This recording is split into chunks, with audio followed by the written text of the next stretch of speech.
Hello, and before we kick off yet another unprepared riff for the Captain America serial, we're going to play another round of that beloved game, Rue McClanahan or Nicholas Ball.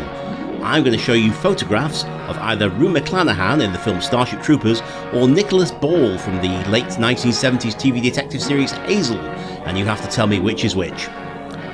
Okay, starting off, here's number one.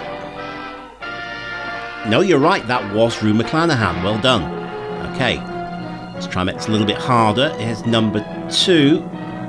What's that? Sorry? Oh, it is upside down. I'm sorry. Second. Okay, number two. Oh, you were right. I was trying to trick you there. No, that was Rue McClanahan again. Okay, now number three. No, I'm afraid this one is actually Nicholas Ball, star of 1970s TV detective series Hazel. And now our story. The Avenging Corps, when they didn't defrost Cap fast enough. Finally, Mattson gets his own panel.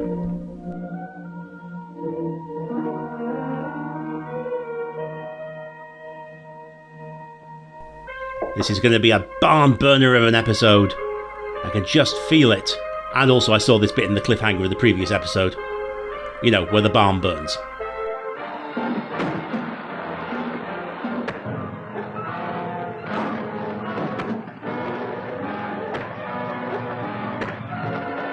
I'm starting to realise there are very, very few cliffhanger endings of this serial that don't result in a massive explosion. I sort of long for the days when Gale was being menaced by a guillotine. Or is it a guillotine? Either way, she was going to be all cut up about it.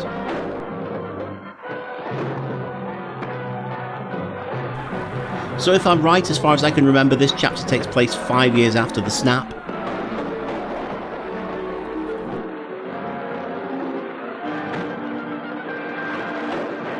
Ultimately, the real losers in this serial are the insurance companies.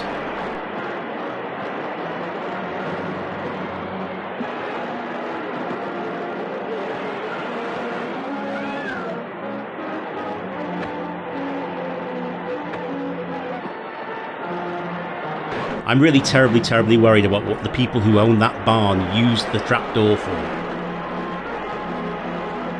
And why can I hear banjo music playing in my head? I mean, where else would it be playing in my feet? Sometimes, actually, that's why I can't get to sleep at night. Do you suffer from irritable banjo feet?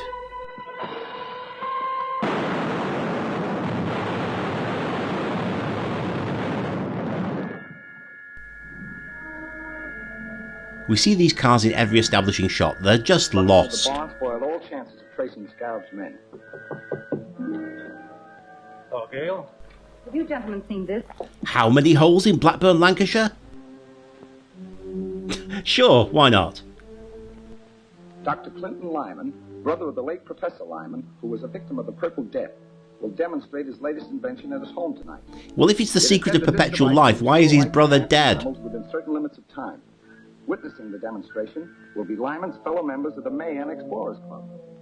Why, that's dynamite. No, dynamite was what they used to blow up the barn about a minute ago. They're publicizing a meeting like that. Looks like they're asking the Scarab to wipe them out. Get me Dr. Clinton Lyman's home, please. Meanwhile, at Dr. Clinton Lyman's home, please.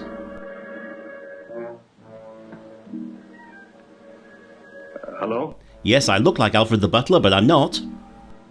Oh, I never intended that to get into the papers. I simply mentioned it at a private luncheon at my club. Who knew that the secret of eternal life would catch on this way? No, that's impossible. And you're only inviting disaster for yourself and your associates. No, I don't really think so. If it would relieve your mind, why not attend my demonstration? Thanks, I will. I'll be there with my assistant, Miss Richards. And my other assistant, Captain America. These scientists don't seem to realize their danger from the Scarab. And you don't seem to realise that there are two other people in the room. Have you seen this? Yes, I know all about it. I had lunch with the Mayan Explorers Club. Are there enough Mayan explorers to support an entire club? Is there anything to this perpetual life machine? And how was the lunch? Lyman will try and bring a dog back to life. Madam Webb? Society is cooperating in the experiment. If his device works, I must have it. I've always dreamed of an elixir that will give me power over death itself. Yeah, I remember you mentioning it in the previous 10 chapters. Possibly. Oh, it's relatively simple. Dinner shall be over at 8:45. About that time, the truck from the Humane Society should arrive at Lyman's residence. To bring dessert. Looks like Lionel has finally got himself a master plan.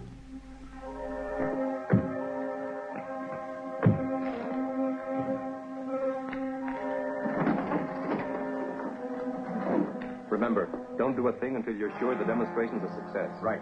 Dirk is waiting in his car outside. He'll cover us in case we're trailed. This is going to traumatize a lot of kids who've lost beloved pets over the years. What beautiful roses. This morning they were withered and dead. Like My me. machine restored them to life. Marvelous. Can the machine be used to restore human life? I've never tried it, but I'm convinced it will.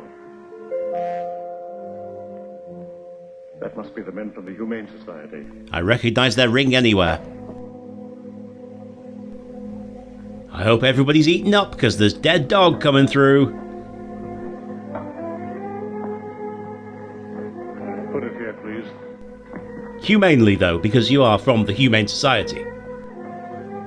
Now, if you'll wait in the anteroom. The other room is full of uncles.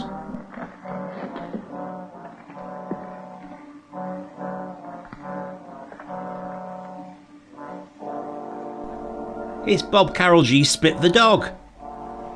Reference for British viewers of a certain age only, I'm afraid.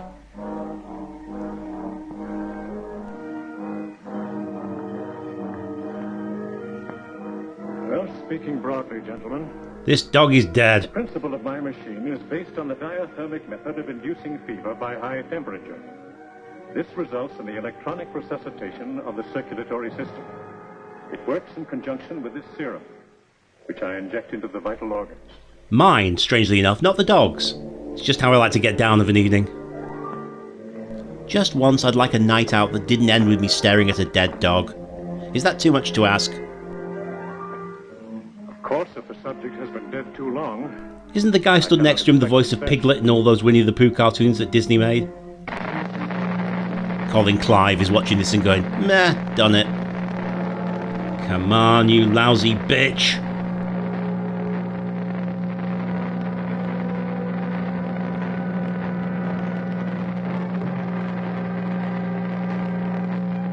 His eyes are open. Well, that's no proof of life. You've seen Mitch McConnell. I don't love this new Benji movie. Still better than No Heavenly Dog, though. Fun fact, I'm recording this on Easter Sunday. I saw hell! gentlemen, I believe the experiment is a success. Wonderful, a miracle. Congratulations, Doctor, on your great contribution to science. Thank you. And to the overpopulation of the world. I'll get him. Captain America, retriever of previously dead dogs. Hold it, everybody. I suppose you're wondering why I called you all here. We got sick of those aunties almost immediately. All they want to talk about is the last episode of Loose Women. I'm starting to wonder who I can trust. Was that dog in on it too? Gail is helpless without her purse. Keep him covered till I get back to help you with Lyman. Get over against that wall. Now reenact the cover of the Band on the Run album. If only Gail could make it to the phone and call Captain America. They killed the dog again. Something's gone wrong. Get away from here. I'll pick up Dirk and we'll take care of Lyman.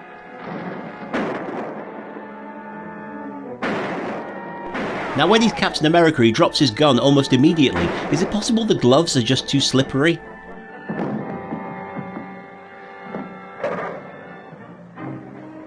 Be sure that no one leaves this house. Right. At which point he promptly leaves the house. Damn it, Gail. You had one job. Time to change into Captain America? Nah.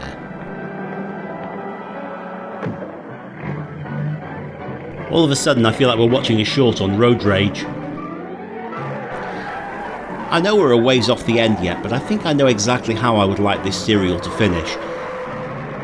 I'd like the final scene to be the DA confronting Lionel Atwill and being informed that he was actually the Scarab the whole time.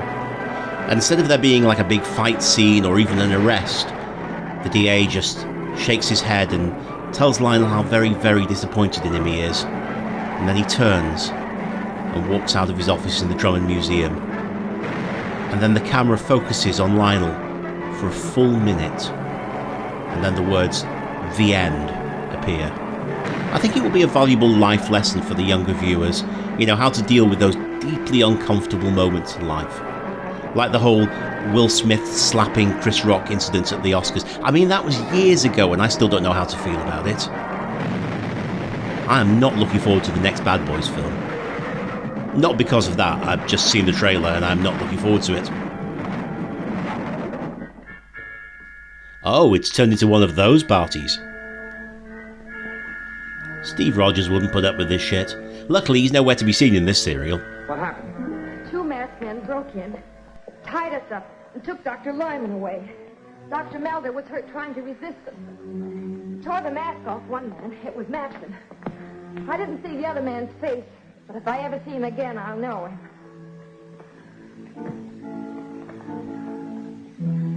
He'll be all right. Phone the commissioner to send out some detectives from the Identification Bureau. You don't have to open your eyes, Lionel. Give us a clue to the Scarab.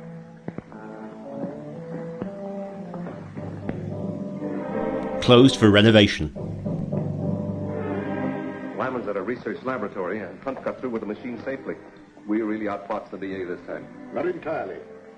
You found a watchman's key on Rick's body, and it won't take him long to trace it. I think it was Rorschach's. He was a night watchman at the Collins gravel pits. Why wasn't he the night watchman at the Drummond Museum, for God's sakes? And destroy any evidence that might point to me before the district attorney gets there. Or wait. I have a better plan. One that will remove the evidence and also the district attorney if he goes there. Maybe even Captain America will get a threefer. The DA was right earlier on when he said this is dynamite. He was just a bit premature. Bad news for Gale. Take the plunger off about 200 yards. And be sure you keep the wire out of sight. It's amazing there's any dynamite left in the country. Check clearly. We want to see who goes into it before we blow it up.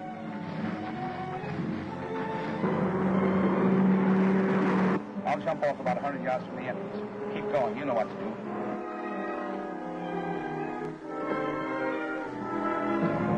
Poor Gale having to keep a straight face all the way there. I heard a car pull up outside. It's all right. We're ready. You'd think all this dynamite will be required for the war effort. Whoa, boys. Have they maybe considered washing their clothes in gasoline at them? I hear that's more dangerous than dynamite. I love that Gale is never without her accessories, but I really feel like there should be something useful in that purse. Like a set of knuckle dusters. Yeah, she's the one who works. Or the plot for the next episode. That was such an impressive stunt, I know for a fact it was not Dick Purcell.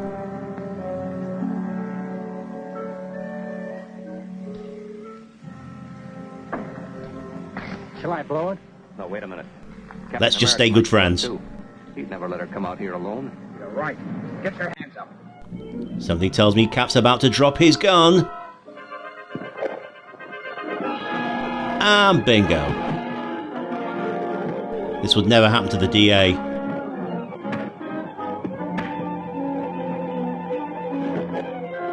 I can't help feeling that the wings on the side of Cap's mask would probably make it more aerodynamic. I know there isn't any science to back that up, but I've just watched a dog be resurrected from the dead, so...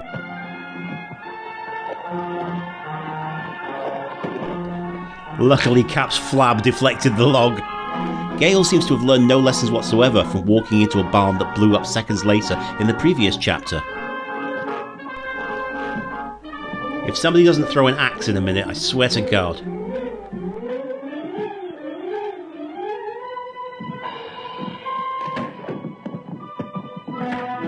Okay, this is oddly badass. I'm starting to think we didn't have either of the two regular directors on this sequence.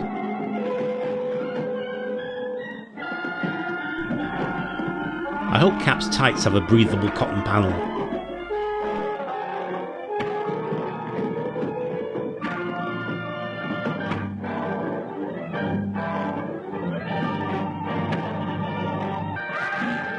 That dummy should get billing in the credits, we see it so often. Time to deliver a gale warning.